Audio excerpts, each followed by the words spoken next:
حتیٰ اذا بلغ بین السدین، جبکہ یہ پہنچے ان دونوں دیواروں کے درمیان، وجد من دونہما قوما، تو انہوں نے پایا ان دونوں کے ورے ایسے لوگوں کو، لا یکادون یفقہون قولا، یہ لوگ بھی ایسے تھے غیر متمدن، کیونکہ بات سمجھتے نہیں تھے، یعنی زبان ایسی ہوگی کہ جو ان کی سمجھ میں نہیں آ رہی تھی، لیکن یہ کہ کسی نہ کسی ذریعے سے انہوں نے اپنا ایک مطلب، اپنی ایک عرضداشت پیش کی۔ قالوا یا ذوالقرنین، انہوں نے کہا کہ اے ذوالقرنین، ان یاجوج و ماجوج مفسدون فی الارض، یاجوج اور ماجوج جو قومیں ہیں یہ زمین میں بہت فساد مچانے والی ہیں۔ فہل نجعل لک خرجا، تو کیا ہم آپ کے لیے ایک سالانہ خراج مقرر کر دیں، الا ان تجعل بیننا و بینہم سدا، اس کے عوض کہ آپ ہمارے اور ان کے درمیان ایک سد تعمیر کر دیں، ایک دیوار حائل کر دیں کہ وہ ہم پر حملہ آور نہ ہو سکے، یعنی درے کو بند کر دیا جائے۔ یوں سمجھیے جس اصول پر کہ آج کل ڈیم بنتے ہیں، ڈیم پہاڑی سلسلہ یوں آ رہا ہے، پہاڑی سلسلہ یوں آ رہا ہے، دریا درمیان میں سے گزر رہا ہے، آپ نے اس گزرگاہ پر ایک دیوار کھڑی کر دی تو یہ گویا کہ ایک آرٹیفیشل لیک کریٹ ہو گئی، پانی یہاں جمع ہو رہا ہے۔ تو اگر پہاڑی سلسلے دو چل رہے ہوں، ان کے درمیان جو راستہ ہے اس کو اگر بند کر دیا جائے، ایک دیوار کھڑی کر دی جائے اور اس دیوار کے مضبوط دیوار ہو، تو ظاہر بات ہے کہ پھر ادھر سے کوئی آ کر حملہ آور نہیں ہو سکتا، ان کے لیے ایک حفاظت کا سامان ہو جاتا ہے۔ یہاں یہ سمجھ لیجئے کہ یاجوج ماجوج سے کیا مراد ہے۔ حضرت یافس علیہ السلام، جو تین بیٹے تھے حضرت نوح علیہ السلام کے، سام، حام، یافس۔ سامی نسل کے بارے میں تو ہم نے بہت کچھ سمجھ لیا کہ حضرت ابراہیم بھی سامی نسل سے تھے، پھر قوم عاد بھی سام ہی کے نسل کی ایک شاخ تھی، قوم سمود بھی اسی کی شاخ تھی، یہ تمام جو ہے یہ تو سیمیٹک ریسز ہیں۔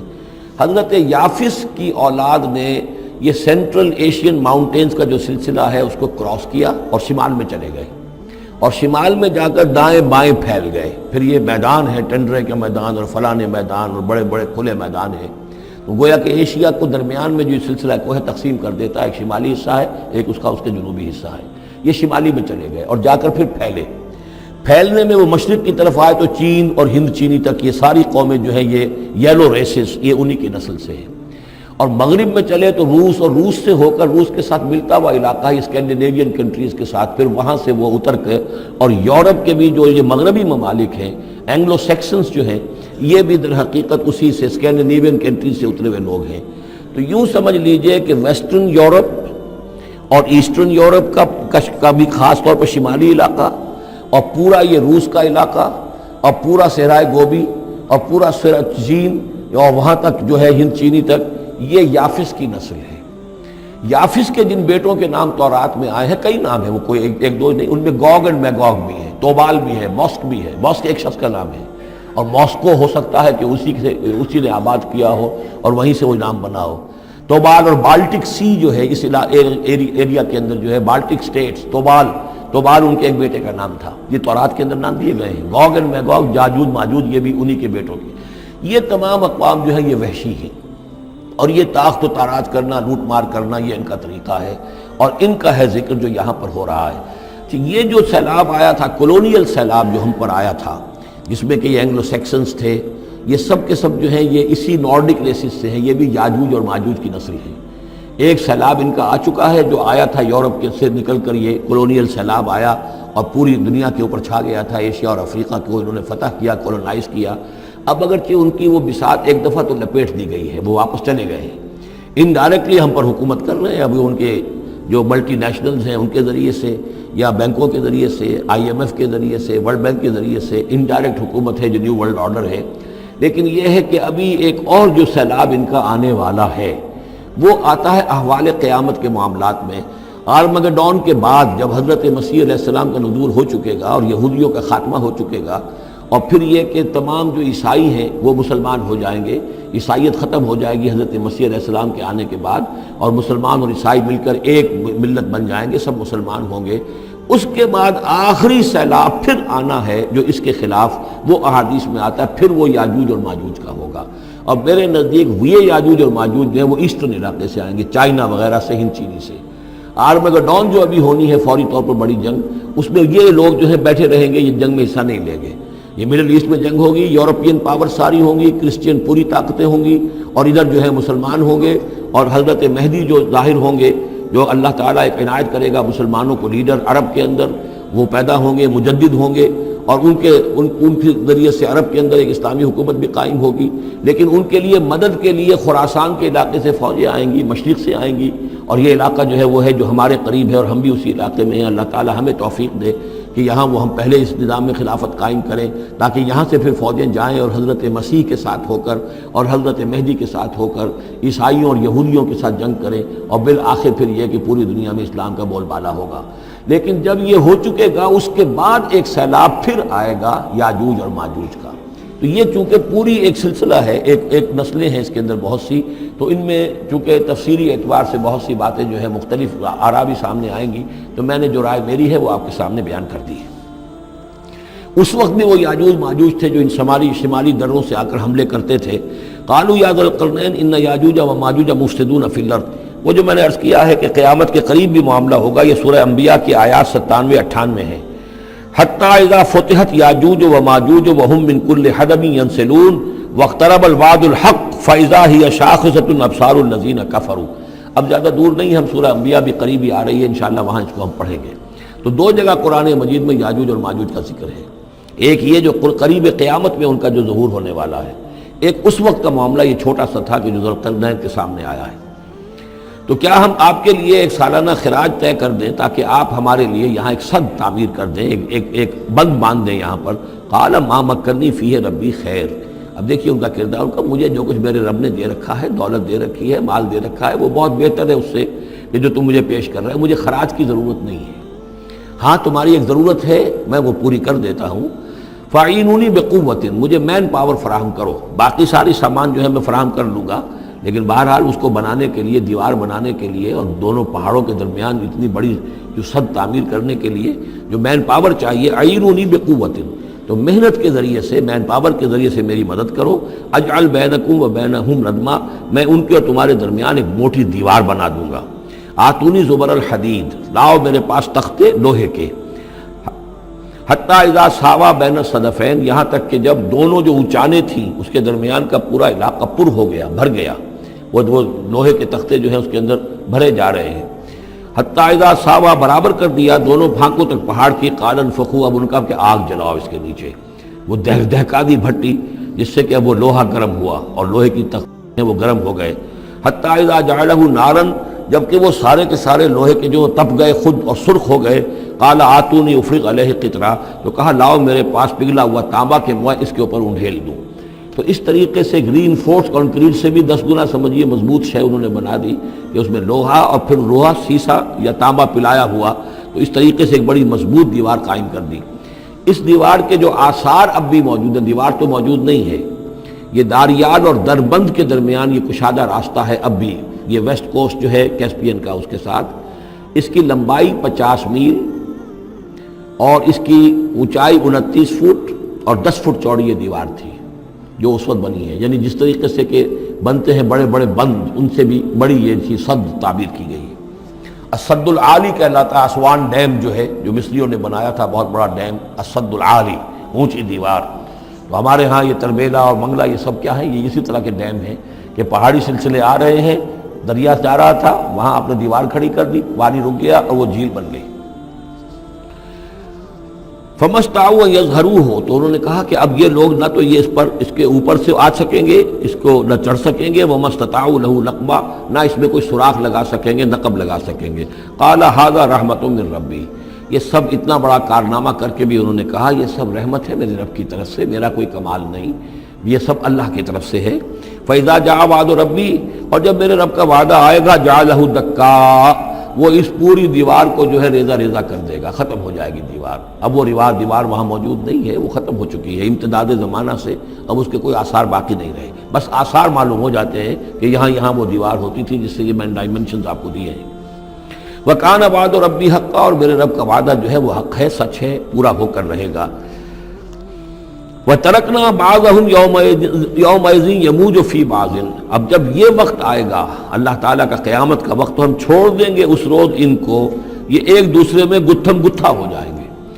یہ جو کچھ ہونے والا قرب قیامت سے پہلے جس قسم کے لشکر آنے ہیں اور جیسی جنگیں ہونی ہیں، اور یہ جو یاجوج ماجوج جب آئیں گے تو آتا ہے احادیث کے اندر کہ پورے دریا اور پورے سمندر پی جائیں گے، ہر چیز کھا جائیں گے. اور یہ معلوم ہوتا ہے کہ یہ چینیوں کے ہاں تو خاص طور پر سانپ بچھو جو شے ہو، کتا بلی، ہر شے چٹ کر جاتے، کوئی شے نہیں چھوڑتے. اور میں سمجھتا ہوں کہ شاید آدم خور بھی ہو یہ کہ کسی وقت میں جب ان کو ضرورت پڑے تو آدمی کو بھی کھا جائیں، جو کتے کو، بلی کو، سانپ کو، بچھو کو، ہر چیز کو کھا جاتے ہیں۔ تو ان لوگوں کا معاملہ جو ہے واقعتاً یہ جب ابھی تو ذرا رکے ہوئے ہیں، کنٹینڈ ہے ایک طرح سے، لیکن ایک وقت میں ان کا بند کھلے گا۔ اور چونکہ پھر یہ جو ہے تمام چاروں طرف ان کے پہاڑ ہیں، ہر پہاڑ کی اونچائی پر سے من کل حدب ینسلون نیچے اترتے ہوئے نظر آئیں گے۔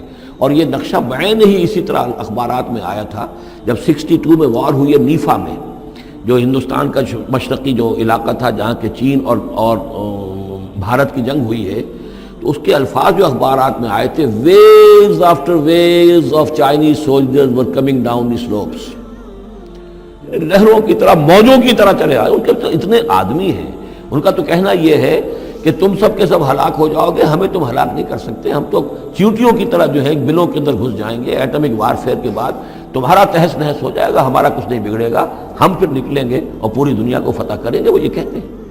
اور معلوم ہوتا ہے کہ واقعتاً آخری جو بھی اس دنیا کا اللہ تعالیٰ نے جو بھی ایک نظام سوچا ہوا ہے، اس میں جو قیامت سے پہلے کا سب سے بڑا واقعہ پھر یاجوج و ماجوج کا ظہور ہوگا وہ، لیکن یہ کہ اس کا یہ مطلب نہیں ہے کہ جو پہلے ہوا ہے وہ نہیں ہے، اس سے پہلے بھی یاجوج ماجوج اگر آج سے 2500 سال پہلے کا معاملہ بھی ہے تو آج سے چند سو سال پہلے کا بھی ہو سکتا تھا۔ یہ کسی یعنی ایک پورے یوں سمجھیے نسل کا نام ہے۔ وَتَرَكْنَا بَعْضَهُمْ يَوْمَئِذٍ يَمُوجُ فِي بَعْضٍ وَنُفِخَ فِي الصُّورِ، اور پھر سور میں پھونکا جائے گا، فَجَمَعْنَاهُمْ جَمْعًا، اور پھر ہم ان سب کو جمع کر لیں گے۔ وَعَرَضْنَا جَهَنَّمَ يَوْمَئِذٍ لِلْكَافِرِينَ عَرْضًا، اور اس روز ہم جہنم کو سامنے لے آئیں گے کافرین کے سامنے۔ یہ ہے تمہارا انجام، یہ ہے تمہارے لیے جو ہم نے تیار کیا ہے۔ الذین کانت اعینہم فی غطاء عن ذکری، وہ لوگ کہ جن کی نگاہیں ہمارے ذکر سے کوری ہو چکی تھیں، پردہ پڑا ہوا تھا ان پر، ہم یاد نہیں تھے، بس دنیا سامنے تھی، مسبب الاسباب کو بھول گئے تھے، اسباب پر سارا بھروسہ تھا، مادی اسباب و وسائل، مادی نعمتیں، مادی مال و اسباب، مادی چیزیں جو ہیں، یہیں کی چمک دمک، یہیں کی رونقیں، یہیں کی شان اور شوکت، اسی کے پیچھے پڑے ہوئے تھے۔ وَكَانُوا لَا يَسْتَطِيعُونَ سَمْعًا، اور وہ سماعت سے بھی بہرہ مند نہیں رہے تھے، اب سن بھی نہیں سکتے تھے، حیوانوں کا سا سننا سنتے تھے۔ اب یہ آخری رکوع آ گیا ہے سورہ مبارکہ کا، اس میں یہ مضمون ایک اور تیکھے انداز میں آ رہا ہے کہ دنیا کی زندگی میں جب انسان گم ہو جاتا ہے تو در حقیقت یہی سب سے بڑی گمراہی ہے، اور یہی سب سے بڑا کفر ہے، اور یہی سب سے بڑا دجل ہے کہ دنیا نے آپ کو آخرت سے غافل کر دیا، دنیا نے آپ کو اللہ سے غافل کر دیا۔ یہ دنیا اور اس کی چمک دمک سے آپ اتنے متاثر ہوئے، گرویدہ ہوئے، اور اس عروس ہزار داماد کے ایسے عاشق ہوئے کہ آپ اللہ کو بھول گئے۔ یہ دجل ہے اصل، دجالیت یہ ہے اصل۔ باقی ایک شخص دجال وہ ایک علیحدہ جگہ ہے اپنی جگہ پر جس کا فتنہ آنا ہے، اور اس کے ضمن میں بھی میں نے عرض کیا تھا کہ میری کچھ تحقیق ہے، لیکن میں ابھی اس کو روک رہا ہوں، مزید اس کی توثیق اگر مجھے ہو گئی تو پھر میں وہ باتیں بیان کروں گا، اس لیے کہ اس مسئلے میں علماء کے مابین کافی شدید اختلاف ہے۔ افحسب الذین کفروا ان یتخذوا عبادی من دونی اولیاء، کیا کافروں نے یہ سمجھا ہے کہ وہ میرے بندوں ہی کو میرے مقابلے میں اپنے حمایتی بنا لیں گے؟ عیسیٰ میرا بندہ ہے، کیا وہ میرے مقابلے میں آ کر تمہاری حمایت کرے گا؟ عبد القادر جیلانی میرے بندے ہیں، کیا وہ میرے مقابلے میں آ کر تمہاری مدد کریں گے؟ کیا تم نے سمجھا میرے بندوں کو وہ میرے مقابلے میں من دونی اپنا حمایتی بنا لیں گے؟ انا اعتدنا جہنم للکافرین نزلا، ہم نے ایسے کافروں کے لیے جہنم کو بنا رکھا ہے ابتدائی مہمان نوازی کے لیے، ان کی مہمان نوازی ہوگی جہنم میں۔ قل هل ننبئکم بالاخسرین اعمالا، یہ ہے اس صورت کا عمود، جو میں نے کہا تھا کہ پہلے رکوع کے اندر انا جعلنا ما علی الارض زینۃ لہا لنبلوہم ایہم احسن عملا، یہ سمجھیے کہ ایک کھونٹا تو وہاں گڑا ہوا ہے، دوسرا کھونٹا یہ ہے قل هل ننبئکم بالاخسرین اعمالا، کہیے ان سے کیا ہم تمہیں بتائیں اپنے عمل، اپنی محنت، اپنی جد و جہد، بھاگ دوڑ، اپنی سعی جو ہے اس کے اعتبار سے سب سے زیادہ گھاٹے میں کون ہے؟ محنت تو ہر ایک کر رہا ہے، جیسے کہ حضور نے فرمایا کلو نفس یغدو فبائع نفسہ، ہر انسان صبح ہوتی ہے تو اس کے بعد سے اپنے آپ کو بیچنا شروع کر دیتا ہے، اپنا وقت بیچ رہا ہے، اپنی صلاحیت بیچ رہا ہے، اپنی انرجی بیچ رہا ہے، اپنی اور ذہانت بیچ رہا ہے، شام تک بیچتا رہتا ہے اپنے آپ کو، کچھ کما کر لاتا ہے، بیچ کر اپنے آپ کو کچھ لے کر آتا ہے۔ تو یہ انسان جو ہے اس درجے اپنے آپ کو دنیا کے لیے انہوں نے بیچ دیا ہے، اور ہمتن اسی کے لیے گم ہو گئے ہیں، لیکن اس بیچنے میں انہیں نفع کچھ نہیں ہے، نقصان ہی نقصان ہے۔ سب سے زیادہ خسارے میں کون ہے؟ الذین ضل سعیہم فی الحیات الدنیا، جن کی بھاگ دوڑ سعی و جہد دنیا ہی میں گم ہو کر رہ گئی، آخرت مطلوب ہے ہی نہیں۔ وہ تو ایک ضمیمہ سا لگا ہوا، مسلمان ہے، سنا ہے والدین سے روزہ رکھنا اچھا کام ہے، روزہ فرض ہے، روزہ رکھ لیا ہے، مطلوب کیا ہے آپ کا؟ اصل بات تو یہ ہے جو ضربہ سلام میں نے کل نوٹ کرایا تھا سورہ بنی اسرائیل میں، من کان یرید العاجلۃ عجلنا له فیہا ما نشاء لمن نرید ثم جعلنا له جہنم یصلاها مذموما مدحورا ومن اراد الآخرۃ وسعى لها سعیها وهو مؤمن فاولئک کان سعیہم مشکورا۔ طالب دنیا ہو یا طالب آخرت، تو طے یہ کرو، طالب دنیا طالب آخرت کے لیے بھی اللہ تعالیٰ کلن نمد ہؤلاء وہؤلاء من عطاء ربک، دنیا میں اسے ہمیں رکھنا ہے، کھانے پینے کا بندوبست کرے گا، یرزقہ من حیث لا یحتسب، یہاں سے دے گا جہاں سے تمہیں گمان تک نہیں ہوگا، لیکن تم پہلے طے کرو تم طالب دنیا ہو یا طالب آخرت ہو۔ اور سب سے زیادہ گھاٹے میں وہ ہے من قل هل ننبئكم بالاخسرین اعمالا الذین ضل سعیہم فی الحیات الدنیا وهم یحسبون انہم یحسنون صنعا، اور وہ سمجھ رہے ہیں کہ اب تو بڑے کامیاب ہیں، میری ایک فیکٹری تھی اب میرے 3 مل لگ چکے ہیں، میں نے فلاں یہ تھا میں نے اب اتنی جائیداد بنا لی ہے، میرے اتنے ایسٹس تھے اور سال بسال گنتی کر کے ہم تو کامیاب ہو رہے ہیں۔ وہ سمجھتے ہیں کہ ہم کامیاب ہیں، ہماری محنتیں برابر ہو رہی ہیں، ہماری یہ دن رات کی کوشش جو ہے وہ نتیجہ خیز ہو رہی ہے۔ اولئک الذین کفروا بآیات ربہم، یہ وہ لوگ ہیں جنہوں نے اپنے رب کی آیات کا انکار کیا، چاہے کہتے ہو کہ ہم اللہ کو مانتے ہیں، قرآن کو مانتے ہیں، لیکن حقیقتاً اگر طالب دنیا ہے تو گویا کہ وہ اللہ کی آیات کا انکار کر رہا ہے۔ اللہ تو کہتا ہے اصل زندگی وہ ہے، ان دار الآخرۃ لہی الحیوان، تم اصل زندگی اس کو سمجھے بیٹھے ہو، تو تم نے کہا اللہ کی بات کی تصدیق کی، تم نے تو اللہ کی بات کو جھٹلایا ہے۔ اولئک الذین کفروا بآیات ربہم ولقائہ فحبطت اعمالہم، یہ جو جھوٹی پھوٹی کوئی نیکیاں کرتے ہو اپنے دل کی تسلی کے لیے، جھوٹے تسلی دینے کے لیے، کوئی مسلی کھلا دیے، کوئی غریبوں کا کام ہو گیا، کوئی کسی کے لیے، یہ نیکیاں ہمارے ہاں قطعاً ان کی کوئی حیثیت نہیں، ان کے سارے اعمال اس قسم کی نیکیاں حبط ہو جائیں گی۔ فلا نقیم لہم یوم القیامت وزنا، تو اس دن ہم ان کے لیے قیامت کے دن جو ہے کوئی ان کا وزن قرار نہیں دیں گے، یا ان کے اعمال کو تولیں گے ہی نہیں۔ اعمال تو ان کے تلیں گے جن میں ایمان ہو، جن میں ایمان ہی نہیں ان کا اعمال کیا تلنا ہے۔ فلا نقیم لہم یوم القیامت وزنا۔ اب یہ ہے 2 مقامات جو میں نے کہا ہے کہ ایک کھوٹا وہاں ایک کھوٹا یہاں، اسی لیے ابتدائی آیتیں اور آخری آیتیں سورہ کہف کی خاص طور پہ دجالی فتنے سے محفوظ رہنے کے لیے ان کو یاد رکھا جائے، ان کو پڑھا جائے، اور یہ کہ اللہ توفیق دے تو ہر جمعے کو سورہ کہف کی تلاوت کی جائے۔ درمیان میں پھر میں نے بتایا تھا زینت کا لفظ آیا، ترید زینت الحیات الدنیا، کچھ اور آگے چل کر المال والبنون زینت الحیات الدنیا، تو یہ زینت دنیا اور زیبائش اور آرائش، اور یہ تمہیں اپنے اندر گم کر لیتی ہے، تمہیں نہ خدا کی ہوش ہے نہ آخرت کی ہوش ہے۔ ذالک جزاؤہم جہنم، یہ وہ لوگ ہیں کہ جن کا بدلہ جہنم ہے، بما کفروا، بسبب اس کے کہ انہوں نے کفر کیا، واتخذوا آیاتی ورسلی ہزوا، اور انہوں نے میری آیات اور میرے رسولوں کو ٹھٹھا سمجھ لیا۔ رسول آ کر یہ کہہ رہے ہیں کہ اصل زندگی وہ ہے، یہ سمجھتے نہیں یہ ہے، مان لیا ہوگی آخرت، چلو دیکھا جائے گا، کچھ نہ کچھ تو ہے نا، کچھ نیکیاں بھی ہم نے کر رکھی ہیں اور کچھ بہرحال ہمارے بچانے والے بھی ہیں، ہم سب بھی جو ہیں آخر حضور نے شفاعت ہماری کر ہی دینی ہے۔ جیسے یہودی کہتے تھے کہ ہم تو یہودی ہیں تو ہم تو اللہ کے بیٹوں کے مانند ہیں، چہیتے ہیں، لاڈلے ہیں۔ اب وہ آخری حصہ ان الذین آمنوا، جب ان کفار کی کیفیت یہ ہے، اور کفار سے مراد یہاں پر وہ منکر نہیں ہے، وہ کفار ہیں جو حقیقت کے اعتبار سے طالب دنیا بن گیا، چاہے اس نے لیبل اسلام کا لگا رکھا ہو، مسلمانوں کا وہ بہت بڑا لیڈر ہو، قائد ہو، کچھ بھی ہو، جو طالب دنیا ہے فی الواقع وہ ہے در حقیقت کی جو اصل کافر ہے، جس کو کہ ایک بزرگ کا قول جو ہے بہت عرصے بعد آج مجھے یاد آیا ہے کہ جو دم غافل سو دم کافر۔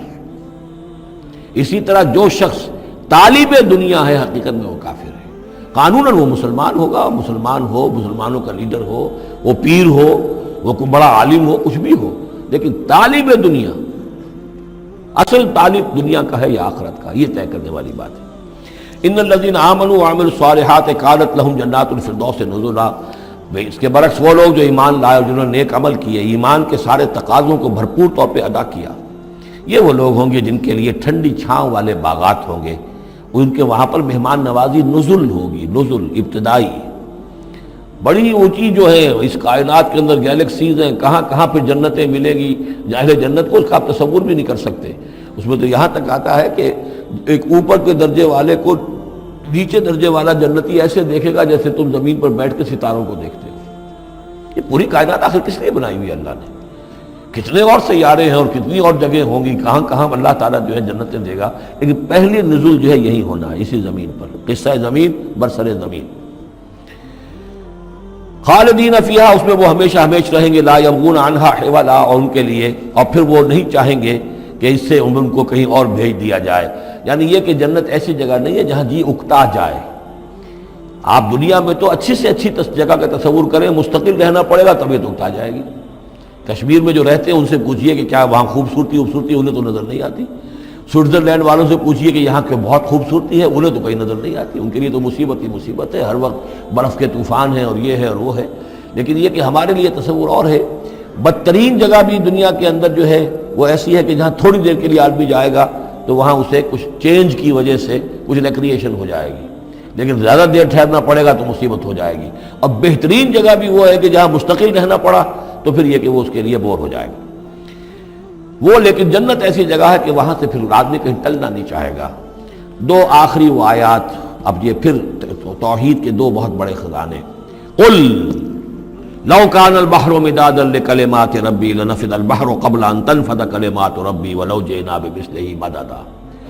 سورہ بنی اسرائیل کی آیت میں اللہ کے اسماء کا ذکر تھا۔ قل ادعوا اللہ او ادعوا الرحمن ایما تدعوا فلہ الاسماء الحسنی۔ یہاں اللہ کے کلمات کا ذکر ہے، اور کلمات سے مراد کیا ہے؟ اللہ کی ہر شے جو اس نے پیدا کی ہے اس کے ایک کلمہ کن کا ظہور ہے، کل مخلوقات اس کے کلمات ہیں۔ تو کیا کوئی انسان ہے جو اللہ کی جملہ مخلوقات کا احاطہ کر سکے؟ اگر اس زمین کا پورا سمندر جو ہے وہ سیاہی بن جائے اپنے رب کے کلمات کو لکھنے کے لیے، سمندر ختم ہو جائے گا لیکن اللہ کے کلمات ختم نہیں ہوں گے، چاہے اتنی ہی اور بھی اس کے لیے سمندر لے آئیں سیاہی بنا کر۔ ایک اور جگہ بھی مضمون یہ آیا ہے کہ تمام زمین کے جتنے بھی درخت ہیں وہ قلم بنا لیے جائیں، اور جتنے سمندر ہیں اور ان کو 7 گنا سمندر بنا دیا جائے، اور وہ تمام قلم جو ہے لکھنے لگے، اللہ کے کلمات کو نہیں لکھ سکتے۔ وہ سمندر ختم ہو جائیں گے، سیاہی ختم ہو جائے گی، اقلام ختم ہو جائیں گے۔ وَلَوْ أَنَّ مَا فِي الْأَرْضِ شَجَرٌ وَأَقْلَامٌ، یہ الفاظ آئیں گے انشاءاللہ تعالی۔ قل لو كان البحر مدادا لكلمات ربي لنفد البحر قبل ان تنفد كلمات ربي ولو جئنا بمثله مددا۔ اور آخری آیت وہاں اللہ تعالیٰ کی شان، قل الحمد للہ الذي لم يتخذ ولدا ولم يكن له شريك في الملك ولم يكن له ولي من الذل وكبره تكبيرا۔ اب شکل کیا ہوتی ہے شرک میں؟ یا تو اللہ کو اوپر سے اتار کر نیچے لے آتے ہیں، انسانوں کی صف میں، مخلوقات کی صف میں کھڑا کر دیا، یا انسانوں میں سے کسی کو اٹھا کر اور خدا کے برابر کر دیا۔ وہاں اس کی نفی ہے، اللہ کا بلند مقام۔ یہاں انسانوں کو کہیں خدا کے برابر شریک نہ کر دو، تو یہاں فرمایا قل انما انا بشر مثلکم، اے نبی کہہ دیجئے میں بھی تمہاری طرح کا ایک انسان ہوں۔ یوحا الی انما الہکم الہ واحد، مجھ پر وحی کی جا رہی ہے کہ تمہارا الہ ایک ہی الہ ہے، اکیلا ہے۔ فمن کان یرجو لقاء ربہ، تو دیکھو جو کوئی بھی اپنے رب سے ملاقات کا امیدوار ہو، فلیعمل عملا صالحا، اسے عمل کرنے چاہیے نیک، ولا یشرک بعبادت ربہ احدا، اور اپنے رب کی عبادت میں کسی کو شریک نہیں کرنا چاہیے۔ عبادت خالص اللہ کی ہو، توحید عملی، لا تعبدوا الا ایاہ، قضى ربک الا تعبدوا الا ایاہ وبالوالدین احسانا۔ یہ کہ جیسے حضرت مسیح کو خدا بنا دیا، یا فرشتوں کو خدا کی بیٹیاں بنا دیا، یا جیسے ہمارے ہاں بھی میں نے آپ کو وہ شعر سنایا تھا، وہی جو مستوی عرش تھا خدا ہو کر اتر پڑا وہ مدینے میں مصطفیٰ ہو کر، اب محمد الرسول اللہ صلی اللہ علیہ وسلم کو خدا بنا دیا، یا یہ کہ حضرت علی کو خدا بنا دیا۔ ہر چند علی کی ذات نہیں ہے خدا کی ذات، لیکن نہیں ہے ذات خدا سے جدا علی۔ اور غالب صاحب کہتے ہیں کہ مشغول حق ہوں بندگی ابو تراب میں جب حضرت ابو تراب حضرت علی کی بندگی کرتا ہوں تو میں گویا کہ در حقیقت اللہ کی بندگی کر رہا ہوں۔ اور یہاں آغا خانیوں میں جو ہے 10 اوتار ہیں حضرت علی، 9 اوتار ہندوؤں کے پہلے تھے، 10ویں اوتار حضرت علی ہیں. تو یہی کچھ ہوتا ہے. قل انما انا بشر مثلکم یوحی الی انما الہکم الہ واحد فمن کان یرجو لقاء ربہ فلیعمل عملا صالحا ولا یشرک بعبادۃ ربہ احدا. وَإِذْ قَالَ مُوسَىٰ لِفَتَاهُ لَا أَبْرَحُ حَتَّىٰ أَبْلُغَ مَجْمَعَ الْبَحْرَيْنِ أَوْ أَمْضِيَ حُقُبًا. اب یہ 2 رکوع ہیں کہ جن میں حضرت موسیٰ علیہ السلام کے ایک سفر کا ذکر ہے. روایات میں جو بات معلوم ہوتی ہے اور وہ اس قرآن مجید کے بیان کے ساتھ وہ چیز مطابقت رکھتی ہے، اس لیے بیان کر رہا ہوں کہ حضرت موسیٰ کو اللہ تعالیٰ نے حکم دیا کہ فلاں جگہ پر جاؤ اور وہاں تمہیں ہمارا ایک بندہ ملے گا، اور وہ بندہ جو ہے بہت صاحب علم ہے، کچھ عرصہ اس کے پاس رہو. ہو سکتا ہے کہ یہ حضرت موسیٰ علیہ السلام کا بھی ابتدائی دور ہو نبوت کا، اور جیسے کہ اللہ تعالیٰ نے ہمیں معلوم ہے روایات سے 3 برس تک جو حضور صلی اللہ علیہ وسلم کی تعلیم کا بندوبست کیا ہے، ایک فرشتہ جو ہے مستقل جو ہے آپ کے ساتھ رہا ہے. اسی طریقے سے شاید اللہ تعالیٰ نے کسی یا تو فرشتے کو، جسے ہم خضر کہہ دیتے ہیں، یہ بھی کوئی یقین کے ساتھ معلوم نہیں کہ وہ خضر علیہ السلام، قرآن میں ان کا نام نہیں ہے. یہ بھی رائے ہے کہ وہ فرشتے ہیں، یہ بھی رائے ہے کہ وہ انسانوں میں سے کوئی انسان ہے جن کو اللہ تعالیٰ نے بہت لمبی عمر دے دی ہے. جیسے جن کو دے رکھی ہے ایک ابلیس کو، تو انسانوں میں سے ایک اچھے اپنے نیک اور اپنے پسندیدہ اور برگزیدہ انسان کو بھی اس نے بہت بڑی عمر دے رکھی ہے، وہ حضرت خضر ہے. واللہ عالم، اس کے بارے میں کوئی تفصیل ہم نہیں جان سکتے. لیکن یہ کہ حضرت موسیٰ علیہ السلام سے کہیں کسی جگہ پر ان کو یہ خیال آ گیا کہ شاید اس وقت روئے ارضی پر سب سے زیادہ علم جو ہے اللہ تعالیٰ نے مجھے عطا کیا ہے. لیکن اس کے لیے پھر ذرا تعدیباً اور تربیتاً اور تعلیماً اب انہیں کہا گیا کہ فلاں ہمارا بندہ فلاں جگہ جاؤ، تمہاری ملاقات ہوگی، کچھ دیر اس کے پاس رہو اور دیکھو کہ وہ اس سے کیا حکمت تم سیکھ سکتے ہو.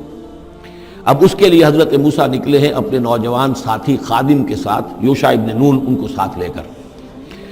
وَإِذْ قَالَ مُوسَىٰ لِفَتَاهُ لَا أَبْرَحُ حَتَّىٰ أَبْلُغَ مَجْمَعَ الْبَحْرَيْنِ. اور جب کہا موسیٰ نے اپنے اس نوجوان ساتھی سے جن کا نام یوشع ابن نون ہے کہ میں نہیں باز آؤں گا یہاں تک کہ چلتا رہوں اور پہنچ جاؤں مجمع البحرین تک، جہاں پر کہ دونوں دریا مل جاتے ہیں، او امضی حقبا، یا پھر میں چلتا رہوں گا چاہے وہ مجھے سینکڑوں برس گزر جائیں، میں چلتا رہوں گا. بتایا گیا تھا مجمع البحرین پر وہ ملے گا، اور خاص نشانی اس کی بتا دی گئی تھی کہ ہمارا وہ بندہ وہاں ملے گا تمہیں.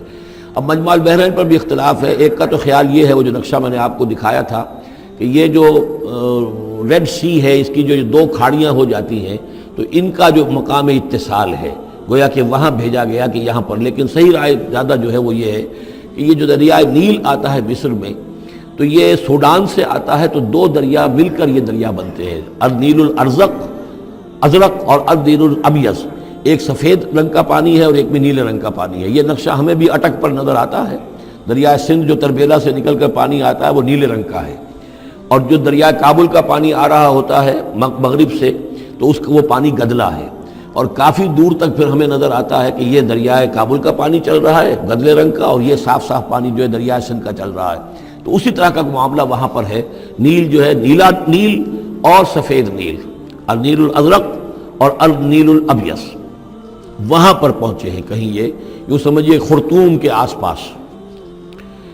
تو میں اب چلتا جاؤں گا. فلما بلغا مجمع بینہما، جب یہ پہنچ گئے اس دونوں دریاؤں کے ملنے کی جگہ پر، نسیا حوتہما، یہ بتا دیا گیا تھا کہ ایک جو مچھلی ہے تل کر اس کو ساتھ لے لینا تاکہ تمہارے وہ غذا کا کام بھی دے گی، اور اسی کو نشانی بنانا تھا اللہ نے بتانے کے لیے کہ کس جگہ پر وہ اس شخص سے ملاقات ہوگی. جب وہ پہنچے ان دونوں کی مجمع کے مقام پر، نسیا حوتہما، دونوں بھول گئے اپنی اس مچھلی کو. فاتخذ سبیلہ فی البحر سربا، اور وہ مچھلی جو ہے وہ زندہ ہو کر، حالانکہ بھنی ہوئی تھی تلی ہوئی تھی، وہ زندہ ہو کر اور اس نے وہ سرنگ سی بنا کر اور سمندر میں چلی گئی.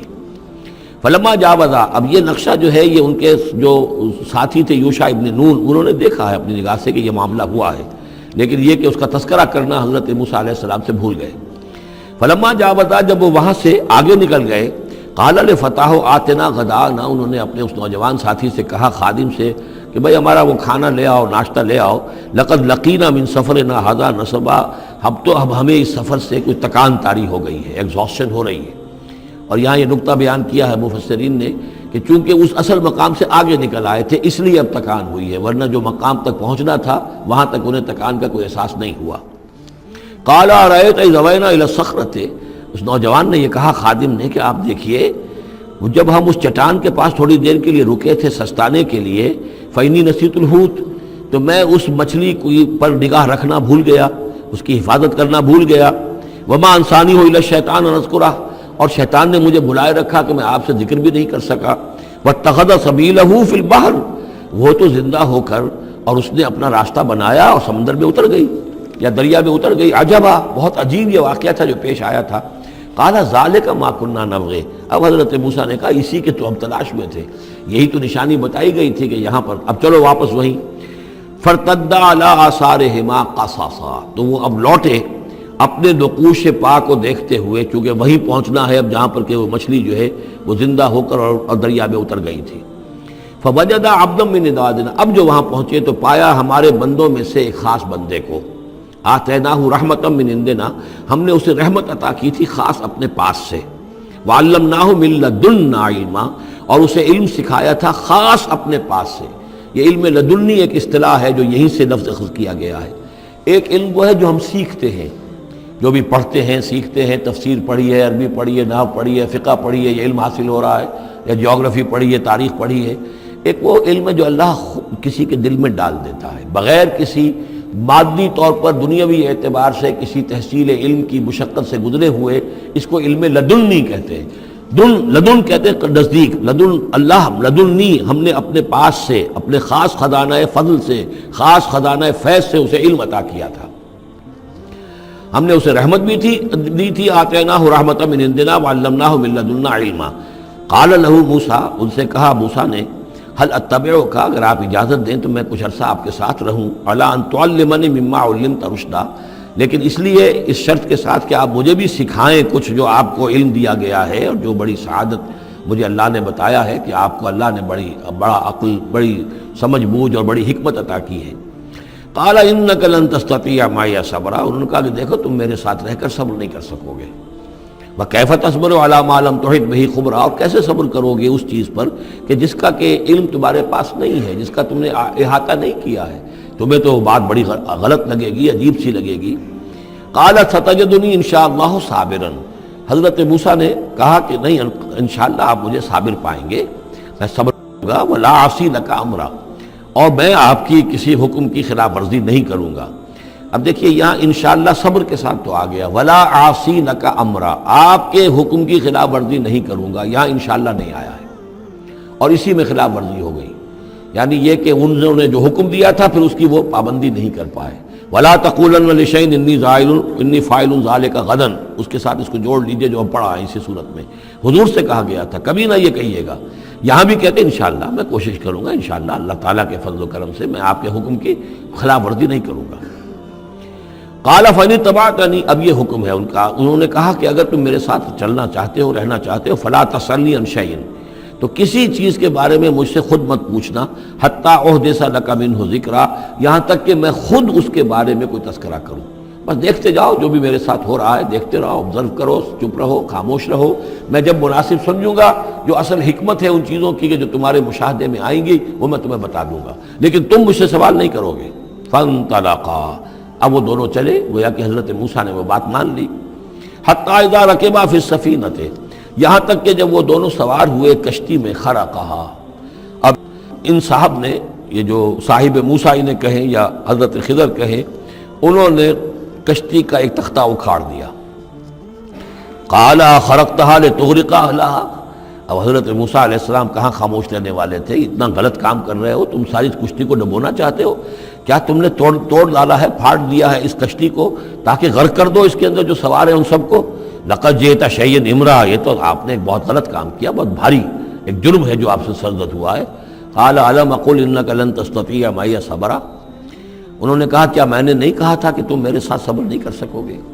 تو اصل بات سمجھ لیجئے وہ کیا ہے کہ دنیا میں جو ظاہر میں کوئی عمل ہو رہا ہوتا ہے ہم اس کو دیکھتے ہیں، اس کے پیچھے اللہ کی کیا مشیت کام کر رہی ہے وہ ہمیں نظر نہیں آتی۔ بظاہر کوئی شے ہمارے لیے بری ہے، اس کے پیچھے کوئی خیر آ رہا ہے، ہم اس بری چیز کو برا سمجھ کر اور وہ ہم جو ہے نالا و شیون کا معاملہ اختیار کر دیتے ہیں۔ عسیٰ ان تکرہوا شیئا وہو خیر لکم وعسیٰ ان تحبوا شیئا وہو شر لکم واللہ یعلم وانتم لا تعلمون، یہ ہے اصل میں وہ بات کہ جو سورہ بقرہ میں ہم نے پڑھی تھی. ہو سکتا ہے تم کسی چیز کو برا سمجھو جبکہ حقیقت میں وہ تمہارے لیے بہتر ہو، اور ہو سکتا ہے کہ تم کسی چیز کو اچھا سمجھو حقیقت میں تمہارے لیے وہ مضر ہو. اللہ جانتا ہے تم نہیں جانتے. تو تفویض الامر ہونا چاہیے اللہ کی طرف، اے اللہ جو تجھے میرے لیے پسند ہے. لیکن یہ جو بھی فرشتے کر رہے ہوتے ہیں، اور ظاہر بات ہے یہ بھی ہو سکتا ہے فرشتے ہوں یا اولیاء اللہ میں سے کسی کی روح ہے، تو جیسا کہ شاہ ولی اللہ کا قول میں نے آپ کو سنایا ہے کہ وہ بھی ملائکہ کے طبقہ اسفل میں شامل ہو جاتے ہیں اور وہی اللہ تعالیٰ کے احکام کی جو ہے تنفیذ کرتے ہیں. تو یہ شرعی احکام نہیں ہے، یہ تکوینی احکام ہے. کسی کا بچہ جو ہے چھت کے اوپر سے گرا مر گیا، اب وہ تو چیخ رہا ہے، ماں بھی چیخ رہی ہے، بہن بھائی بھی چیخ رہے ہیں. اب کیا پتا کہ یہ بچہ جو ہے اگر بڑا ہو جاتا تو یہ ماں باپ کے لیے سوہان روح ہوتا. اللہ نے ان کے لیے خیر کیا ہے کہ اس بچے کو اس وقت لے لیا ہے، لیکن انہیں تو پتہ نہیں کہ آئندہ کیا ہونا تھا. تو ہم ظاہر کو دیکھ کر جو ہے گھبرا جاتے ہیں اور اس کو اپنے لیے برا سمجھ بیٹھتے ہیں، جبکہ اللہ تعالیٰ کی بیدک الخیر، اللہ کے ہاتھ میں خیر ہی خیر ہے.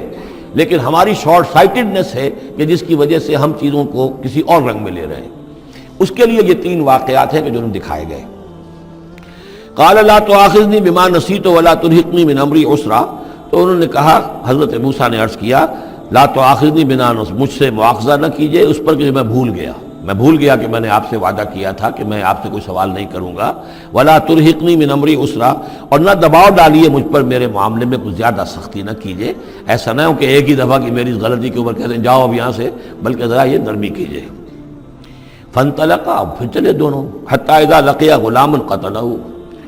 جب ایک نوجوان سے ملاقات ہوئی اس نے قتل کر دیا اس کو، حضرت خضر نے. قال قتلت نفسا زکیۃ بغیر نفس. حضرت موسیٰ علیہ السلام پھر بولے یہ کیا کیا آپ نے؟ ایک بے گناہ جان کو آپ نے قتل کر دیا اس کے بغیر کہ اس نے کسی کا خون بہایا ہو. لقد جئت شیئا نکرا، یہ تو آپ نے بہت ہی نامعقول حرکت کی ہے. قال علم انک لن تستطيع معي صبرا. اب انہوں نے بھی ذرا ڈانٹ کے انداز میں کہا علم اقل لک، کیا میں نے نہیں کہا تھا تم سے کہ تم میرے ساتھ صبر نہیں کر سکو گے؟ قال ان سالتک عن شیء بعدها فلا تصاحبنی. حضرت موسیٰ نے عرض کیا کہ اچھا ٹھیک ہے، اب اگر تیسری مرتبہ مجھ سے غلطی ہو جائے، دوسری مرتبہ اور مجھے معافی دے دیں. اگر اب میں اس کے بعد کوئی آپ سے سوال کروں تو پھر ٹھیک ہے، آپ مجھے اپنے ساتھ نہ رکھیے گا. فلا تصاحبنی، پھر یہ کہ میں اپنا راستہ لے لوں گا. قد بلغت من لدنی عذرا، میری جانب سے آپ نے جو ہے حجت قائم کر دی ہے اور آپ عذر جو ہے اب آپ کر سکتے ہیں کہ آپ مجھے اپنے ساتھ نہ رکھیں، یعنی خطا میری ہے. فانطلقا، پھر چلے. حتی اذا اتیا اہل قریۃ استطعما اہلہا، اور جب یہاں تک کہ وہ پہنچے ایک بستی والوں کے پاس، وہاں انہوں نے ان سے چاہا کہ وہ انہیں کھانا کھلائیں. مسافر جیسے ہوتے ہیں کہ بھائی ہم لوگ آئے ہیں، مسافر ہیں، آپ کی بستی میں آئے ہیں تو ہمیں کھانا کھلائیے. فابوا ان یضیفوہما، تو وہاں کی بستی والوں نے، وہ ایسے کچھ کٹھور اور شقی لوگ تھے، انکار کر دیا ان کی ضیافت سے، انہیں کچھ کھانے کو نہیں دیا. فوجد فیہا جدارا، وہاں انہوں نے دیکھا ایک دیوار، یرید ان ینقضہ، کہ بالکل گرنے کو ہے، ٹوٹنے کو ہے، گرنے کو ہے. فاقامہ، تو وہ حضرت خضر نے اس کو سیدھا کر دیا، بنا دیا اور سیدھا کر دیا، مضبوط کر دیا. قال لو شئت لاتخذت علیہ اجرا. تو حضرت موسیٰ نے پھر کہا کہ اگر آپ چاہتے، یہ اتنے ناہنجار لوگ، انہوں نے مسافروں کو کھانا تک نہیں دیا اور آپ نے بغیر مزدوری لیے ہوئے ان کا کام کر دیا، ان کی دیوار سیدھی کر دی. لو شئت لاتخذت علیہ اجرا، آپ اس پر اجرت طلب کرتے ان سے، اور یہ جو اجرت سے جو ہے بہرحال ہم جو ہے کچھ نہ کچھ کھاتے پیتے. قال ھذا فراق بینی و بینک، کہ بس یہ اب میرے اور آپ کے درمیان اب علیحدگی کا وقت ہے. سأنبئک بتأویل ما لم تستطع علیہ صبرا، اب میں تمہیں بتائے دیتا ہوں اصل راز اور حقیقت ان چیزوں کا جس پر کہ آپ صبر نہ کر سکے.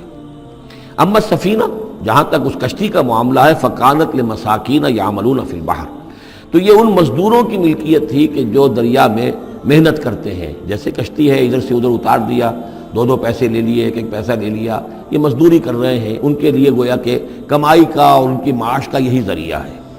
فاردت ان اعیبھا، میں نے یہ چاہا کہ اس کو عیب دار کر دوں.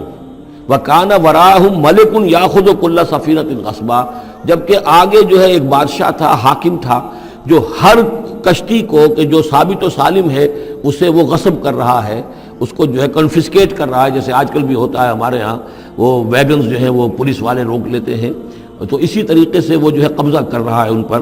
یاخذ کل سفینۃ غصبا، اب وہ دیکھے گا کہ یہ تو ٹوٹی بھی کشتی چھوڑ دے گا. تو کشتی میں ایک تختہ لگا لینا تو آسان کام ہے، پوری تختی جا رہی تھی تو میں نے ایک تختہ جو ان کا جو ہے توڑ دیا ہے تاکہ اسے ناقص سمجھ کر وہ بادشاہ جو ہے اسے ریجیکٹ کر دے اور اس کشتی کو نہ لے، تو ان مزدوروں کی پوری کشتی بن جائے۔ ایک تختہ توڑنے سے تختی بچتی ہے، اور یہ سالم رہتی تختی تو پوری کشتی جا رہی تھی۔ تو میں نے ان کی خیر کے لیے کیا ہے، جس کو تم نے یہ سمجھا کہ شاید میں لوگوں کو ہلاک کرنے کے لیے میں نے یہ قدم اٹھایا ہے۔ وَأَمَّا الْغُلَامُ، اور جہاں تک اس لڑکے کا معاملہ ہے، نوجوان کا، فَكَانَ أَبَوَاهُ مُؤْمِنَيْنِ، اس کے والدین بڑے نیک اور صالح ہیں، والدین دونوں کے دونوں۔ فَخَشِينَا أَن يُرْهِقَهُمَا طُغْيَانًا وَكُفْرًا، اب ظاہر بات ہے کہ حضرت خضر کو معلوم ہوگا کہ اس کے جینز اچھے نہیں ہیں، بڑے شرارتی قسم کے جین اس کے اندر ہیں، اور یہ جب جوان ہوگا تو یہ آوارہ ہو کر اٹھے گا اور بہت سخت ہوگا اور اپنے والدین کے لیے سوہان روح بن جائے گا۔ یرہقہما طغیانا و کفرا، ناشکری اور زبردستی کر کے ان کو عاجز کرے گا، ستائے گا۔ فَأَرَدْنَا يُبْدِلَهُمَا رَبُّهُمَا خَيْرًا مِّنْهُ زَكَاةً وَأَقْرَبَ رُحْمًا، تو ہم نے یہ چاہا کہ ان کا رب ان کے لیے بدل دے، اس سے بہتر اولاد اسے دے، بیٹا دے دے کہ جو اس کے لیے پاکیزگی میں بھی اور شفقت اور رحمت میں بھی اس سے بہتر ہو، جو ان کے لیے بڑھاپے میں سہارا بن سکے۔ تو ہم نے صرف یہ کیا ہے کہ یہ بچہ جو ہے وہ یہ ساری چیزیں جو اللہ کے حکم سے میں کر رہا ہوں، یہ گویا کہ تکوینی امور ہیں جو ہو رہے ہیں، یہ تشریعی امور نہیں ہے، تم شریعت کے حوالے سے دیکھ رہے ہو، اور میں یہ تکوینی معاملات کر رہا ہوں اللہ کے حکم کے مطابق۔ اور یہ در حقیقت رحمت ہے، جس کو کہ لوگوں نے یہ سمجھا ہوگا جن کا بچہ جو والدین کا فوت ہو گیا تو ان کے اوپر تو پہاڑ ٹوٹ پڑا ہوگا غم کا، لیکن اصل میں اللہ تعالیٰ نے یہ ان کے خیر کے لیے کیا۔ وَأَمَّا الْجِدَارُ، اور جہاں تک اس دیوار کا معاملہ ہے، فَكَانَ لِغُلَامَيْنِ يَتِيمَيْنِ فِي الْمَدِينَةِ، تو یہ دو غلام لڑکوں کی دیوار ہے جو شہر میں رہتے ہیں۔ وَكَانَ تَحْتَهُ كَنْزٌ لَهُمَا، اور اس دیوار کی جڑ میں ان کے لیے ایک دفینہ ہے۔ وَكَانَ أَبُوهُمَا صَالِحًا، اور ان کا باپ جو ہے وہ بہت نیک آدمی تھا، باپ نیک تھا، عین وہ جو سمجھئے کہ کسی جوانی میں یا کوئی وقت جو ہے وہ اس کی موت کا وقت آ گیا، بچے چھوٹے چھوٹے تھے، اس نے کچھ اپنی پونجی جو ہے گھر کے اندر ایک دیوار کی جڑ کے اندر بنیاد کے اندر دفن کر دی، یہ بڑے ہو جائیں بچے نکال لیں۔ اب چونکہ وہ نیک تھا لہذا اللہ تعالیٰ کی طرف سے اس کا اہتمام ہو رہا ہے۔ دیوار اگر اس وقت گر گئی ہوتی تو یہ خزانہ ظاہر ہو جاتا، اور ابھی وہ بچے جو ہیں وہ چھوٹے ہیں، تو لہذا یہ لوگ جو ہیں بستی والے کتنے ناہنجار ہیں جنہوں نے ہمیں کھانے کو نہیں دیا ہے، وہ کیا یتیموں کے اس مال کا لحاظ کریں گے؟ وہ سارا کا سارا اس مال کو قبضہ کر لیں گے۔ تو میں نے وہ دیوار بنا دی ہے۔ کان ابوہما صالحا، ان کا باپ بہت نیک آدمی تھا۔ فاراد ربک یبلغا اشدہما، تو آپ کے رب کا یہ فیصلہ ہوا کہ یہ دونوں بچے جو ہیں اپنی پوری جوانی کو، پختگی کو، بلوغت کو پہنچ جائیں، ویستخرجا کنزہما، اور پھر وہ اپنا خزانہ نکال لیں۔ رحمتا من ربک، یہ تینوں امور آپ کے رب کی رحمت کا منظر ہے۔ بظاہر جو بھی نظر آ رہا ہے، تو دنیا میں جو حالات و واقعات ہو رہے ہیں یہ حقیقت دنیا کے اعتبار سے ہم اس کے ظاہر کو دیکھتے ہیں، اور ظاہر کے حوالے سے ہی دل گرفتہ ہو گئے، رنجیدہ ہو گئے، نقصان ہو گیا، یہ ہو گیا، ہاں اے فلک پیر جواں تھا ابھی عارف، کیا تیرا بگڑتا جو نہ مرتا کوئی دن اور، مرثیوں پر مرثیے کہے جا رہے ہیں، یہ سب کچھ ہوتا ہے، لیکن یہ کہ یہ پتہ نہیں ہوتا کہ اللہ تعالیٰ کی طرف سے جو بھی ہے وہ خیر ہے، اسی میں بھلائی ہے۔ تو بندہ مومن کا کام کیا ہے؟ تفویض الامر الی اللہ، اپنے معاملات کو اللہ کے حوالے کر دے، راضی برضائے رب، جو اللہ کی طرف سے آیا، کہ ہر چساقی ماریخت عین الطاف است، رحمتا من ربک، یہ سب کچھ رحمت تھا، رحمت ہے آپ کے رب کی طرف سے۔ وما فعلتہ عن امری، یہ میں نے اپنے جی سے نہیں کیا ہے، میرا فیصلہ نہیں ہے۔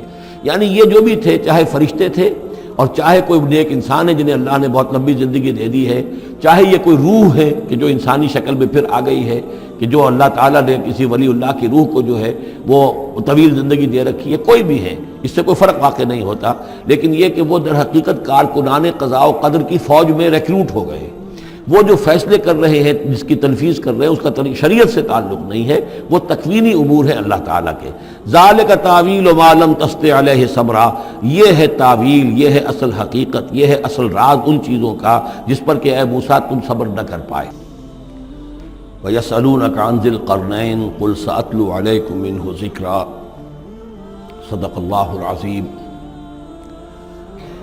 ذوالقرنین کے بارے میں آپ کو بتا چکا ہوں کہ ان کا نام تاریخ میں جو مشہور ہے وہ کہ خسرو یا سائرس،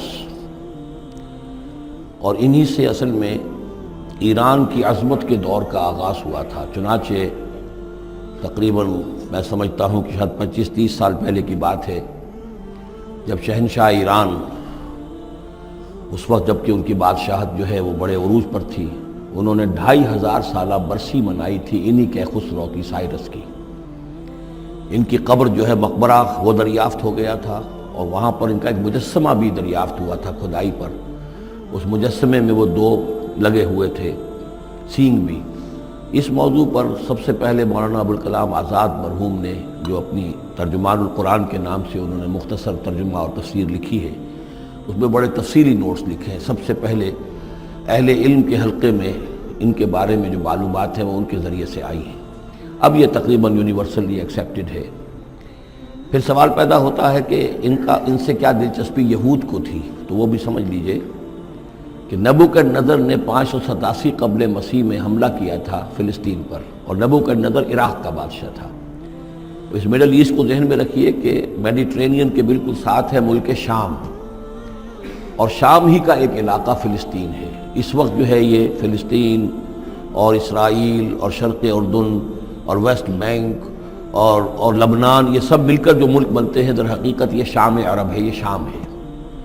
پھر اس کے مشرق میں یہ عراق عرب یا عراق ہے، اور اس کے مشرق میں پھر ایران ہے۔ تو عراق کا بادشاہ تھا جس نے حملہ کیا تھا یروشلم پر، تباہ و برباد کیا، اور ان کو قیدی بنا کر لے گیا۔ کیپٹیویٹی کا دور ان کا تقریباً 150 برس کا ہے۔ لیکن اس عرصے میں ایران میں یہ شخصیت ابھری، کیا خسرو کی یا سائرس کی۔ اس نے پھر فتوحات کا دائرہ شروع کیا، تو سب سے پہلے عراق کو فتح کیا، بیبیلونیا کو، اور یہاں پر جو یہ اسیر تھے یہودی، ان کو اجازت دے دی کہ تم واپس جاؤ، اپنا یروشلم آزاد کرو، اپنے جا کر آباد کر لو دوبارہ۔